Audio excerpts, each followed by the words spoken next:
Hi, I'm Sobit Narang. So today on Balcony Ticket, we have a very special guest with us, one of the most prominent ad directors and definitely one of the finest actors that we have in the Hindi movie industry right now, Mr. Gajraj Rao. So Gajraj जी, आपका हमारे साथ जुड़ने के लिए बहुत बहुत धन्यवाद.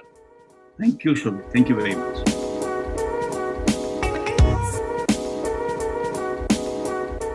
So we are going to talk about too many things and काफी चीजें एक्सप्लोर करेंगे. But start करते हैं, शुरुआत करते हैं आपकी सेकेंड इनिंग से. आपने काफी बार रिकॉर्ड्स पे कहा है कि बधाई हो आपके लिए एक सेकेंड इनिंग्स थी. सो ये सेकेंड इनिंग्स और फर्स्ट इनिंग्स में सबसे ज्यादा डिफरेंस क्या है? मतलब मैंने जब भी कहा है रेफरेंस, तो सेकेंड इनिंग का मतलब एक ही मैच में जैसे सेकेंड इनिंग होती है ना,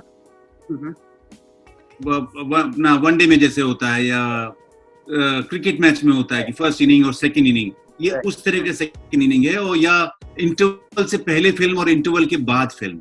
तो कई बार जो फर्स्ट हाफ होता है वो इंटरेस्टिंग होता है और कई बार सेकेंड हाफ ज्यादा इंटरेस्टिंग होता है. तो मैं कह सकता हूँ कि मेरी जिंदगी की जो फिल्म है उसमें सेकेंड हाफ जो है वो ज्यादा एक्साइटिंग निकला. और एक्साइटिंग निकलने के पीछे वजह ये होती क्योंकि लोगों का प्यार मिलता है, तारीफें करते हैं. किसको नहीं अच्छा लगता है? तारीफें किसको नहीं अच्छी लगती है ना? तारीफों की वजह से ही तो फेसबुक और इंस्टाग्राम और ये सब चीजें हैं. Most definitely. But sir, like कभी भी सेकेंड इनिंग की शुरुआत कर रहे हैं, बधाई हो एक बहुत ही सोशली रेलेवेंट और एक सोशल स्टिग्मा पे बात करी थी. Even though it was a very fun and entertaining, उसमें बात थी, एक बहुत लेयर्ड बात थी. बिकॉज हमारी सोसाइटी में एक स्टिग्मा है सेक्स को लेके कि people are still not ready to talk about it. So एक ऐसा कभी माइंड में इनहिबिशन था कि शायद लोग रिसीव नहीं कर पाएंगे और शायद ये मैसेज पहुंच नहीं पाएगा उन तक? सेक्स से ज्यादा इस बात की कहानी थी कि वो उम्र दराज जो कपल है उनके बीच में जो रोमांस है. मैं जब स्क्रिप्ट देखी थी तो मुझे उसमें सेक्स उस तरह से नजर नहीं आया था. मुझे रोमांस नजर आया था, बहुत सारा अफेक्शन नजर आया था इस कपल के बीच में. तो नहीं, ऐसा कुछ भी मुझे स्क्रिप्ट पढ़ने के बाद या फिल्म के लिए राजी होने से पहले मुझे ऐसा कुछ भी नहीं लगा कि हाँ ये इसको लोग किस तरह से परसीव करेंगे. डेफिनेटली ये बड़ा बोल्ड था कि जिसको लोग हॉ की तरह देखते हैं. लेकिन अगेन जो रूरल इंडिया है वहां पे ऐसे एग्जाम्पल है. जैसे मेरे तीन या चार मामा जो है मुझसे उम्र में छोटे हैं, है ना. तो मैंने ये देखा हुआ है उस तरह से. बहुत एलियन कॉन्सेप्ट नहीं था उस तरह से. और आसपास दिल्ली में भी देखा था कि डिफरेंस होता है लोगों के बीच में. राइट. एंड आई थिंक एक और चीज होती है, ये मेरी अंडरस्टैंडिंग है कि somehow we are not ready to see our parents as people, कि we are just seeing them as caregivers, someone who have very high moral grounds, and उनकी individuality तो कहीं ना कहीं हम भूल जाते हैं. So I think एक बहुत important वो मैसेज भी था फिल्म में. हाँ, मेरे ख्याल से वो सबसे ज्यादा बड़ा एक कॉन्सेप्ट के अंदर ये था कि हमारे यहाँ मान लिया जाता है कि अब तो जो बोला भी जाता है ना, कि क्या कर रहे हो, बच्चे देख लेंगे, क्या कर रहे हो, मम्मी जी आ जाएंगी, क्या कर रहे हो, पड़ोसी देख लें. तो सब कुछ देख लेने पर है. तो उस लिहाज से बिल्कुल करेक्ट ऑब्जर्वेशन है आपकी ये शोभित, कि हमारी सोसाइटी में ना इस तरह की जो एक उम्र के बाद माना जाता है कि जो रोमांस है ना वो 20-30 साल 35 साल उस तक ठीक है. उसके बाद जब जैसे जिम्मेदारियां हो जाएं, बच्चे हो जाएं, तो उसके अंदर बहुत कुछ नाप तोल के चलना चाहिए. और जो कि मेरे लिहाज से बहुत गलत बात है कि जो रोमांस है किसी भी उम्र में मरता नहीं है. बट आप जब बधाई कर रहे थे तो आपने सोचा था कि इसको इतना अच्छा रिस्पांस मिलेगा? ऑनेस्टली ऐसा नहीं सोचा. ये सोचा था कि इसको लोग पसंद करेंगे और ये कॉन्सेप्ट बहुत अच्छा. और हम लोग शूटिंग करते हुए भी हमको रियलाइज हो रहा था कि हाँ ये मजेदार कुछ पक रहा है. लेकिन इसको जो सक्सेस मिली है, जो एक्सेप्टेंस मिली है, वो मैजिकल है. तो आई गेस ये कहना चाहिए कि जो डायरेक्टर हैं, राइटर्स हैं, उन लोगों ने जो सोचा था या जो मेहनत की थी स्क्रिप्ट पर 2-3 साल तक, वो सक्सेसफुल हुई. राइट. ऐसा कौन सा मोमेंट जब आपको रियलाइज हुआ कि बधाई हो ने एक्चुअली एक मार्क एस्टैब्लिश कर दिया? कोई ऐसी पर्टिकुलर मेमोरी? फर्स्ट मोमेंट तो वो था जब हमारी स्क्रीनिंग हुई थी अक्टूबर में 2018 में, और पीवीआर जुहू में स्क्रीनिंग थी और फर्स्ट स्क्रीनिंग शायद 18 या 19 तारीख को थी।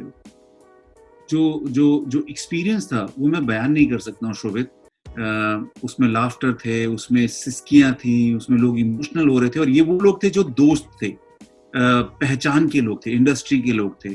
और जो फिल्म प्रीव्यूज होते हैं उसमें बहुत कम होता है ऐसा कि लोग अपने एक्सप्रेशंस देते हैं फिल्म के साथ। फिल्म में जो जो सीन की रिक्वायरमेंट होती है, सीन जैसा डिमांड करता है, उसके साथ लोग लोग क्या कहना चाहिए, डिसआर्म हो गए थे। लोगों ने अपना जो फॉर्मेलिटी छोड़ दिया था। लोग फिल्म को एंजॉय कर रहे थे। और उसके बाद स्क्रीनिंग खत्म होने के बाद जब वो डार्कनेस से हम लोग लाइट में आए, तो उसके बाद सब लोग, ज्यादातर लोग जो देख रहे थे एक्टर्स की तरफ, कास्ट की तरफ, मेरी तरफ, नीना जी की तरफ, आयुष्मान की तरफ, वो मैं भूल नहीं सकता हूँ। वो एक्सपीरियंस हमेशा मेरे जहन में कैद रहेगा। सुमंगल ज्यादा सावधान was a path breaker in a lot of ways because queer identities पे mainstream cinema में films नहीं बनी। And one good thing that I liked about the film was कैसे it was a Bollywood hangover। आज तक जो बॉलीवुड की कहानियां, ड्रामेटिक कहानियां चलती आ रही है हेटेरोनॉर्मेटिव सोसाइटी में, उसको एक क्वियर आइडेंटिटी के साथ पेश किया गया था। So how did that film come along and what was your reaction when you first heard the script? इसका भी ऐसे हुआ था कि ये उस दौरान कुछ मेरा खुद का प्रोडक्शन हाउस है, उसमें काम चल रहा था। एड फिल्म्स डायरेक्ट करता हूँ मैं, और मैं श्योर नहीं था कि हाँ ये इन दिनों में हो पाएगा या नहीं हो पाएगा। फिर नीना जी ने नरेशन हो गया था नीना जी का, तो नीना जी ने एक दिन मुझे फोन किया, बोला कि ये रजा जी आप स्क्रिप्ट जरूर सुन लो, ये बहुत मजा आएगा आपको ये करके, और बहुत अच्छा डायरेक्टर, बहुत अच्छा है। और मैंने कहा अच्छा ठीक है। तो फिर अश्योरेंस मिल गया, क्योंकि नीना जी ऐसे किसी की तारीफ नहीं करती। तो फिर जो भी अभी अगले ही हफ्ते मैंने नरेशन सुना, और वो आई गेस सारे सब जो भी डायरेक्टर होते हैं, और वो अगर डायरेक्टर खुद ही लिख रहा होता है तो उसके अंदर एक अश्योरेंस होती है चीजों को लेके। और जो उनका कहने का तरीका था, और डायलॉग्स जो बोले उन्होंने, 3-4 घंटे का हुआ था हमारा, बीच थोड़ा ब्रेक लेके। तो मुझे उनका जो बड़ी वाइल्ड सी फिल्म है ना, और ऐसे कैसे कर लेंगे, कैसे होगा, हो जाएगा क्या, ये एक्सेप्ट करेंगे लोग। तो लेकिन वो जो उनका ट्रीटमेंट था सारी फिल्म का, पूरी फिल्म का जो ट्रीटमेंट था, वो उन्होंने वहाँ पे नरेट किया, बताया कि मैं ऐसे करना चाह रहा हूँ, ये ऐसे होगा, ये लठ वाला सीन जो है पिटाई करने वाला, वो ऐसे मैं पिक्चराइज करूंगा। तो मुझे उससे कॉन्फिडेंस मिला मुझे कि यार स्क्रिप्ट तो है, मजेदार है, और थोड़ा टेढ़ापन है उसमें, लेकिन ये बंदा जो है ना वो क्लियर है कि इसको एक ये ह्यूमरस फिल्म बना रहा है। मुझे पहले ही लगा कि ये कुछ ऐसा सोशल अवेयरनेस वाला, मैसेज वाला, कि देखो वो होमोफोबिक नहीं होना चाहिए, इसमें कोई बुराई नहीं है, ऐसा तो मुझे बिल्कुल नहीं लगा।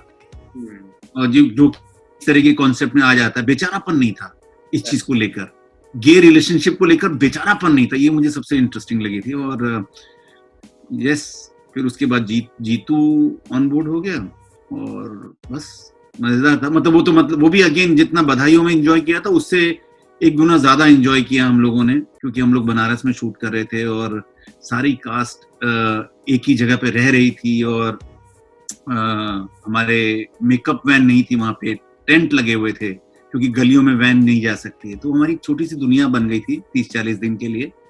नीना जी, मैं, आयुष्मान, जीतू, मानवी गागरू, नीरज, मनुऋषि, सुनीता जी, तो ये बड़े मतलब एक आध दिन भी मुझे ऐसा नहीं है, हुआ होगा थोड़ा बहुत कहीं पे, शायद कोई एक आध दिन ऑफ गया होगा, लेकिन ओवरऑल हम लोगों ने बहुत मजे किए, बहुत मजे किए।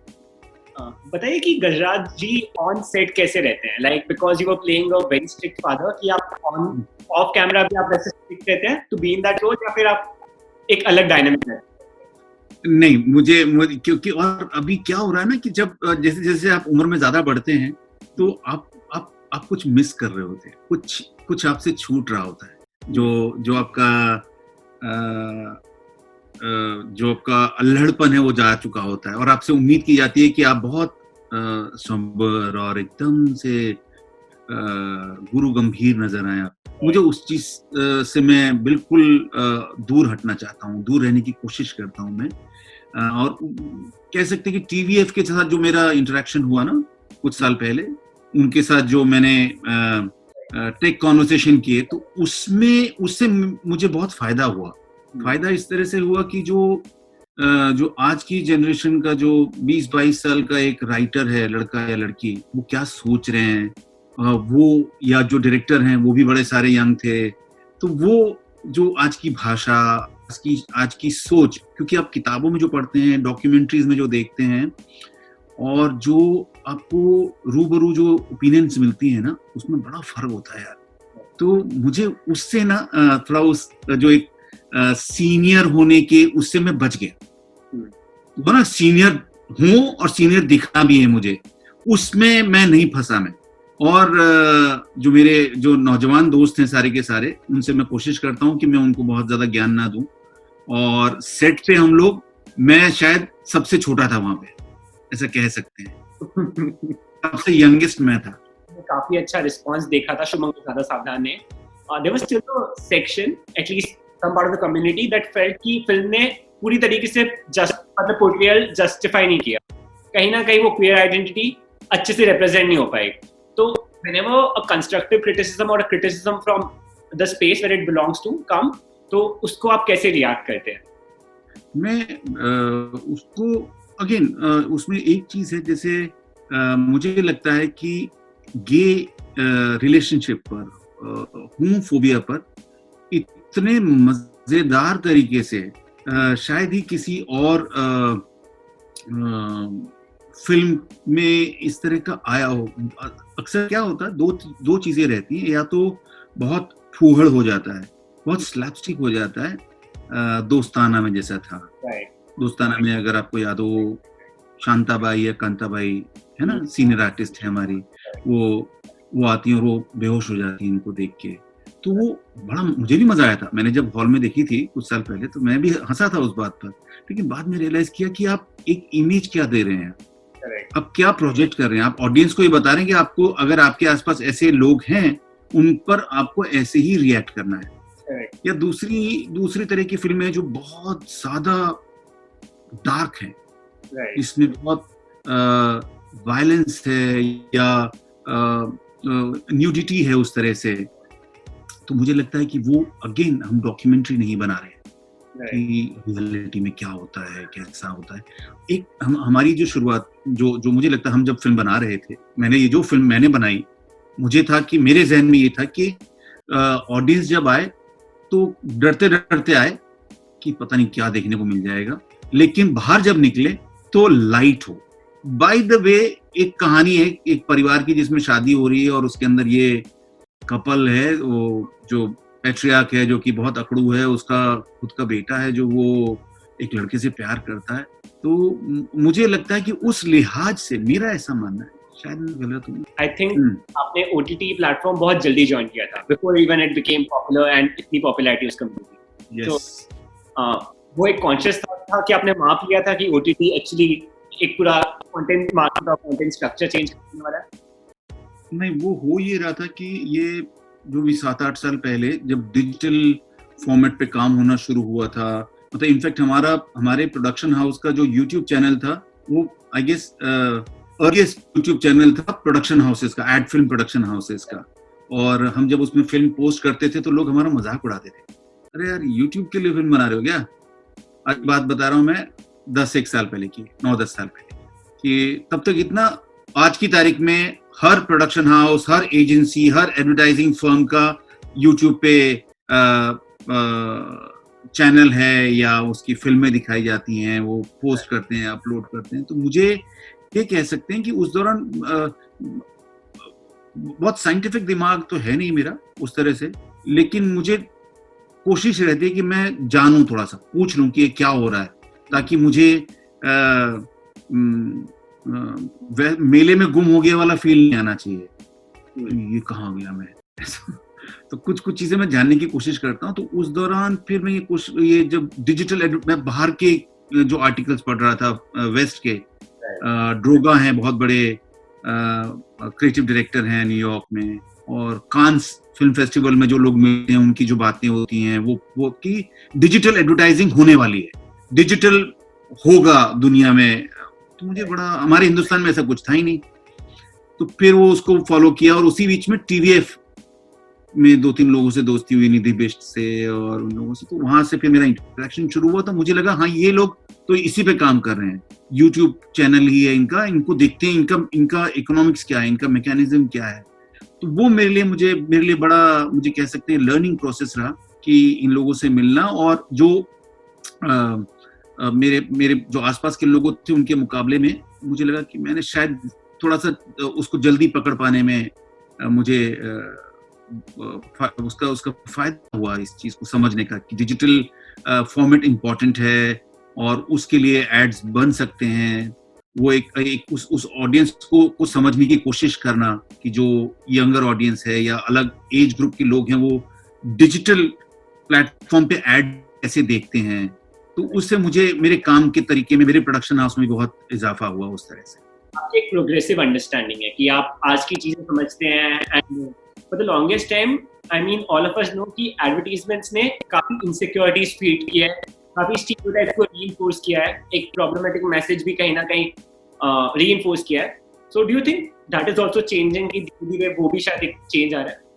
यस, वो धीरे धीरे चीजें बदल रही हैं, समाज, सोसाइटी जिस तरह से बढ़ रही है, सोसाइटी जिस तरह से चेंज हो रही है, और जो कंज्यूमर है वो चेंज हो रहा है। जो आज पैसा खर्च कर रहा है वो क्या सोच रखता है, उसकी पढ़ाई लिखाई क्या है, वो उसके सामाजिक सरोकार क्या है, उस समाज को, सोसाइटी को क्या रिटर्न में देना चाहता है। तो वो सारी चीजें मुझे लगता है कि रीजन बनती हैं जहां पर एडवर्टाइजर जो हैं, क्लाइंट हैं, वो अपनी जबान में, अपने कम्युनिकेशन में चेंज लेकर आ रहे हैं। ये अच्छी बात है। अगेन मुझे लगता है कि ये अड़ जाना, जिद्दी होना, वो आपके बिजनेस का नुकसान है। बदलते टाइम के साथ, और ये हिंदुस्तान में नहीं हो रहा है, पूरी दुनिया में हो रहा है। पूरी दुनिया में लोग चेंज करते हैं। कितनी बार होता है, हर साल में 2-3 ऐसे कैंपेन आते हैं, एड्स आते हैं जिसके अंदर सडनली कुछ स्कैंडल हो जाता है। ऐसा लगता है ओह ये मिस्टेक कैसे कर दी इन्होंने, वो रियलाइज नहीं करते। लेकिन अगेन वो ये जो बड़े बड़े कॉर्पोरेशंस होते हैं, एडवर्टाइजर्स होते हैं, वो माफी मांगते हैं कि हाँ हमसे गलती हुई, और वो कैंपेन हटाते हैं, निकाल देते हैं और आगे बढ़ते हैं। वो लोगों की नौकरियां जाती हैं। बहुत सारे क्रिएटिव डायरेक्टर्स हैं, सीनियर पोजीशन में बैठे लोग होते हैं, उनका ग्लोरी चला जाता है अलग अलग वजह से। लेकिन ये अच्छी बात है कि ऐसा हो रहा है। एंड कहीं ना कहीं मेरी अंडरस्टैंडिंग बहुत लिमिटेड है आईटी, माफ कीजिएगा if I am not able to completely put it, but since you have so less time, आपके सिर्फ 30 सेकंड्स होते हैं, अब काफी चीजों तो अपने आप मतलब स्टीरियोटाइप्स क्रिएट करते हैं, because you bank on stereotypes. Suppose if I have to show an ad which is pertaining to a Punjabi house, because like I'm from that identity, so probably I'll go by the most stereotypical idea of a Punjabi family, because कहीं ना कहीं obvious बताना है कि मेरे पास time कम होता है, वो सेटिंग का। तो फिर बाद में आई थिंक एक बहुत बड़ा चैलेंज ये आ जाता है एडवर्टाइजर्स को टू अंडरस्टैंड कि कौन सा स्टीरियोटाइप उनको सेटिंग के लिए जरूरत है और कौन सा स्टीरियोटाइप उनको वापस अब यूज करना खत्म। नहीं, मैं समझ रहा हूँ आप क्या बोल रहे हैं। तो उसमें अगेन है, होता है, ज्यादातर स्टीरियोटाइप होता है, और कई बार होता है कि जो कुछ क्लाइंट्स हैं उनके रिसर्च मैकेनिज्म होते हैं, वो रिसर्च करवाते हैं, जहाँ पे ये बात भी देखनी होगी शोभित कि हमारा जो बहुत बड़ा ऑडियंस है वो बहुत इवॉल्व नहीं है। जो रोज डेली वेजेस वाला है, या जिनकी बंधी बनाई इनकम है, जो छोटे शहरों में, देहात में, गांव में रहते हैं, वो उनके पास वो क्या बोलें उसको, वो नफासत, या जिसको बोलें कि क्रिएटिविटी के चोंचलेबाजी वो वाली नहीं होती जो हम लोगों के पास है। मैं कोशिश करता हूँ, मैं जाती तौर पे कह सकता हूँ कि जैसे मैंने एक बार, मुझे बोला गया, एक तमिल रीजन के हम लोग फिल्म बना रहे थे, चाय की ब्रांड की, और उसमें बात चल रही थी कि मेरे टीम में जो कॉस्ट्यूम कर रही थी, उन्होंने बोला कि इसमें गजरा डाल देंगे। मैंने कहा एक बार पता करते हैं कि गजरा आजकल होता है क्या, गजरा इतना ही प्रोमिनेंट है क्या। तो क्योंकि मुझे मणि रत्नम की फिल्मों से साउथ दिखता है, मुझे उनके जो उनकी जो सिनेमा में साउथ इंडिया नजर आता है या तमिलनाडु नजर आता है, मुझे वो बड़ा अट्रैक्टिव लगता है, अपीलिंग लगता है, एस्थेटिक्स वाला लगता है, रियल लगता है। लेकिन जरूरी नहीं कि वही सही हो, मेरा रेफरेंस पॉइंट है, हो सकता है मैं गलत हूँ, हो सकता है मणि सर गलत हूँ। तो फिर मैं कोशिश करता हूँ कि जो हमारे आसपास या जो उधर हमारे जो पहचान के लोग हैं, कास्ट मेंबर्स हैं या एक्टर्स हैं, उनसे चेक करना, सैनिटाइज करना उसको, कि आजकल गजरा लगाते हैं क्या, तो वो रियलाइज किया कि नहीं ऐसा नहीं है। या जो कपड़े पहनना, कि सलवार, एक बार डिबेट चलेगी कि सलवार कमीज तो साउथ का नहीं है। अब कौन लोग बात कर रहे हैं, ये एजेंसी में जो बैठे हैं वो भी नॉर्थ से हैं, जो डायरेक्टर है वो भी नॉर्थ का है, जो क्लाइंट है वो भी नॉर्थ के हैं। हम लोग एक जो लोकेल है वो डिसाइड कर रहे हैं साउथ के, और उस पे हमारा बहस चल रही है कि नहीं ऐसा होना चाहिए, ये होना चाहिए। And even though Badai Ho was that major point of success, आपने काफी important भूमिकाएं निभाई है, even though those roles were limited. I think the best part was I was going through your filmography and all of them have been with great directors, like बहुत critically acclaimed directors रहे हैं. So what do you think about like that, and what was it like to work with all those directors that you worked with in the past? यार हाँ, वो एक बड़ा कमाल का हो गया somehow कि शेखर कपूर, मणि सर, विशाल भारद्वाज, सारे, अनुराग कश्यप, एक से एक, मेघना गुलजार, जो कि सारे वजनी, सारे अपने अपने फील्ड के, अमित शर्मा, हितेश, मतलब मैंने कुछ किए हैं, कुछ प्रोजेक्ट ऐसे हुए हैं जिंदगी में, 10% कह सकते हैं, जो कि फिजूल थे, मतलब अच्छे नहीं थे। लेकिन शायद वो नहीं होते तो इनकी इंपॉर्टेंस नहीं मालूम चलती, पता नहीं चलता कि हाँ कैसे चॉइस करनी चाहिए, चूज कैसे करना चाहिए, क्या हो सकता है आगे भी गलती हो, क्योंकि श्योर नहीं हो सकते यार, गारंटी आप नहीं ले सकते कि हाँ ये आप कर रहे हो तो ये 100% सक्सेसफुल होगा। लेकिन मैं कह सकता हूँ कि हाँ इन तमाम लोगों के साथ काम करके आपको जो नॉलेज बढ़ती है, इन लोगों के साथ बात करके, ये दरवेश होते हैं ये लोग, कि जो जिनसे बातें करके भी आपको कुछ मिलता है। बट कहीं ना कभी भी ऐसा हुआ है कि ये शायद बहुत छोटा रोल है और ये शायद मुझे नहीं करना चाहिए, ऐसा कभी कॉन्फ्लिक्ट आया माइंड में? थिएटर मैं करता था ना, थिएटर की वजह से मुझे ये थोड़ी सी गलतफहमी दूर हो गई। मैं पहले शुरू में मुझे बड़ा रहता था कि बड़ा ही रोल होना चाहिए और उसी में इज्जत होती है। फिर एक आध बार बड़ा रोल भी किया तो वो फिसड्डी हो गया उसके अंदर उसके अंदर मालूम चला कि नहीं, इतना आसान नहीं होता है, खाली बड़ा रोल मिल जाने से नहीं होता, उसके लिए एक प्रिपरेशन होती है और एक आपकी जो समझ है आपकी उस कैरेक्टर को लेकर, आपकी पढ़ाई लिखाई क्या है उस पार्ट को लेकर, तो वो मुझे शायद नहीं रहा थिएटर के दिनों से ही। और मुझे लगता था कि वो पार्ट इम्पोर्टेंट होना चाहिए, पार्ट जो है वो वजनी होना चाहिए, और वो क्या बोल रहा है उसका स्क्रिप्ट में, पूरी कहानी में उसका सिग्निफिकेंस क्या है, वो क्या, जैसे ब्लैक फ्राइडे में वो जो दाऊद फंड से है वो बड़ा सिग्निफिकेंट है। वो जब मुझे अनुराग ने बताया मैंने कहा हाँ यार ये मजा तो आ सकता है इसके अंदर, या मैं समझ रहे। तो इस तरह के, या जो अभी जो ब्लैक में की थी मैंने अभिनय देव के साथ, वो भी एड फिल्म मेकर हैं हमारे, तो उसमें जो चावला, जासूस चावला, डिटेक्टिव चावला, अब वो मुझे पढ़ के सुन के मजा आया कि हाँ ये इसका एक रहेगा, एक प्रेजेंस रहेगी इसकी फिल्म के अंदर। वो हमारे सबसे बड़े मीडिएटर थे, वो हमारी यूएन चीफ थे हमारे। वो हमारी कॉन्वर्सेशन बहुत लंबी चलती रहेगी, but since for the lack of time I think we will just come to the closing questions. Yes, next film आ रही है लूट केस, और उसके बारे में। यस, तो लूट केस जो है ये मतलब क्या बोलेंगे इसको, फार्स ब्लैक कॉमेडी बोलना चाहिए। जो उसके डायरेक्टर हैं राजेश कृष्णन, ये एड फिल्म मेकर हैं, हिंदुस्तान के जो बड़े चंद लोग हैं उनमें से उनका नाम आता है, और खासतौर पे कॉमेडी, क्वर्की कॉमेडी जो है ना उसमें उनका, जैसे इन्होंने एक एड, उनके तो एड लोग जानते हैं, तो उस तरह से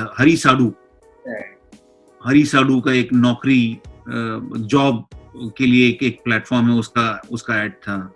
वो कुछ साल पहले आया था, वहां से उनका नाम चमका था। और मेंटोस के बहुत एड्स किए इन्होंने, दिमाग की बत्ती जला दे, एक और वो बड़े मजेदार एक है जिसमें वो तबला कंपटीशन होता है ओपन में कहीं भी है। हाँ, और लपलपाए, जबान लपलपाए, बहुत सारे एड्स किए हैं। और वो समझ लीजिए क्या है, वो कॉन्वर्सेशन करना पसंद करते, तो वो समझ लीजिए वो वुडी एलन और गाय रिची का मिक्सचर है वो, तो उनकी फिल्म भी वैसी है। काफी इंटरेस्टिंग कॉम्बिनेशन है। मिडिल क्लास फैमिली की कहानी है, और उसमें एक पॉलिटिशियन है, एक क्रिमिनल है, एक इंस्पेक्टर है, और एक कॉमन मैन और उसकी बीवी है, तो उसकी कहानी है।